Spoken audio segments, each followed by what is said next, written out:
elindeki ödenekten bize bir miktar ödenek aktardı. Bu ödenekle birlikte biz de kendi imkanlarımızı zorlayarak böyle bir tesis kurduk. Şu gördüğünüz tesiste şu kompleks 3 parçadan oluşuyor. Kaç?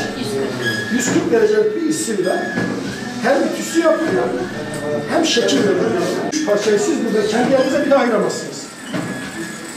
Bu presten geçtikten sonra otomatikman kesim makinesine geliyor.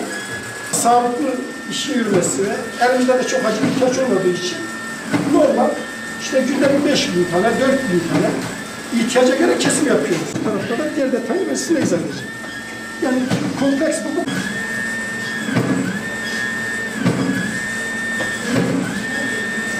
Öbür tarafta da göreceğiz. Bu işi tüm hanımefendi kardeşlerimiz yapıyorlar. Onun için gerçekten ben kardeşlerimize minnettim.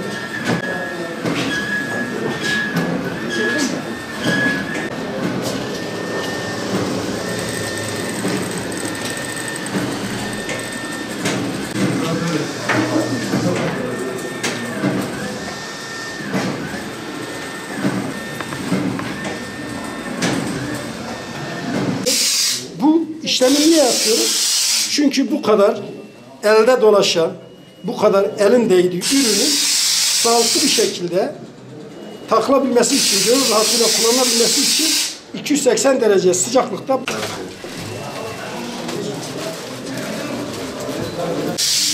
değil mi? Hadi. Şöyle verin.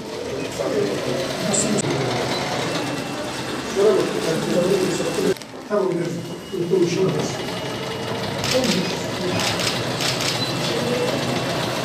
Zaman dolayısıyla ülkemizin de dünyanın başına bela olan bu hastalığın bir an önce bitmesini Allah'tan temenni ediyoruz. Bir 10 gün önce Cemil Özgür Mesleği Anadolu Lisemizde bir atölye açılışı yapmıştık. O atölyemizin günde 6 ton hatta 10 ton üretim kapasitesi olan işte dezenfektandan tutun yüzey temizleyiciye, sıvı sabuna, bulaşık deterjanına, katı sabuna kadar bir atölyemizin açılışını yapmıştık. Bugün de burada sizinle beraber maske üretim atölyemizin açılışını yaptık. Bu maske üretim atölyemiz 10-15 günlük üretim yapıyor. Bir hafta gibi bir sürede bu kuruldu. Kurumun finansmanını sağ olsun bakanlığımız destekledi. Ancak Bitlis Belediye Başkanımızın da sağ olsun bize katkıları oldu. Bize 4 tane dikiş makinesi aldılar. Huzurlarınızda bu katkılarından dolayı ben Bitlis Belediye Başkanımıza ayrıca teşekkür ediyorum. Bizim bu kurduğumuz atölyeyi, yukarıda birlikte gezdiğimiz atölyeyi eğer 24 saat vardiya üstü çalışacak günlük üretim kapasitesi 15 bin.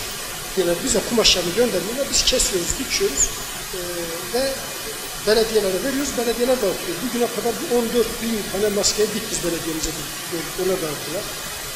Yine bir Tatvan Belediye'mize de bir 25 bin ve 30 bin tane de Tatvan Belediye'mize diktik. Çünkü bizim sadece Bitlis Halk Eğitim Merkezi'nde dikimiz yok. Tatvan'da, Aklat'ta, Adilcavaz'da, Güroynak'ta bizim usta öğreticilerimiz orada da çalışıyorlar. Her halk eğitimde ortalama günde 2000 tane üretim yapılıyor. Bu ne demektir? Biz istediğimizde bu ilde bir günde 20 bin tane üretim yapabilecek kapasitedeyiz.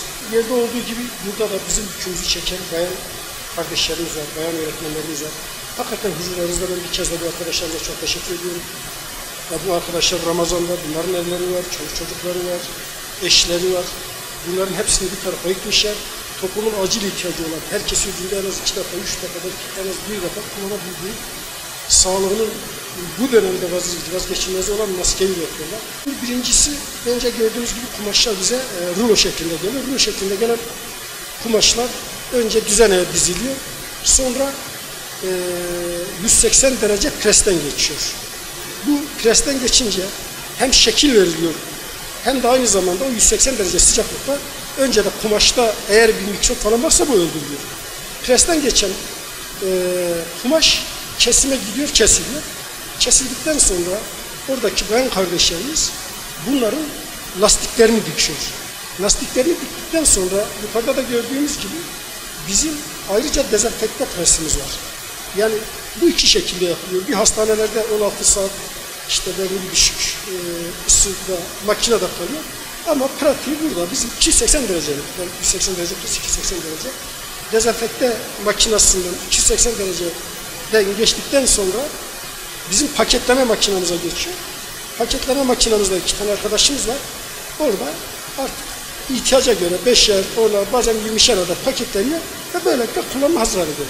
Bizim oturma düzeni olsun, sosyal mesafe kurallarını arkadaşlarımızla sunuyor.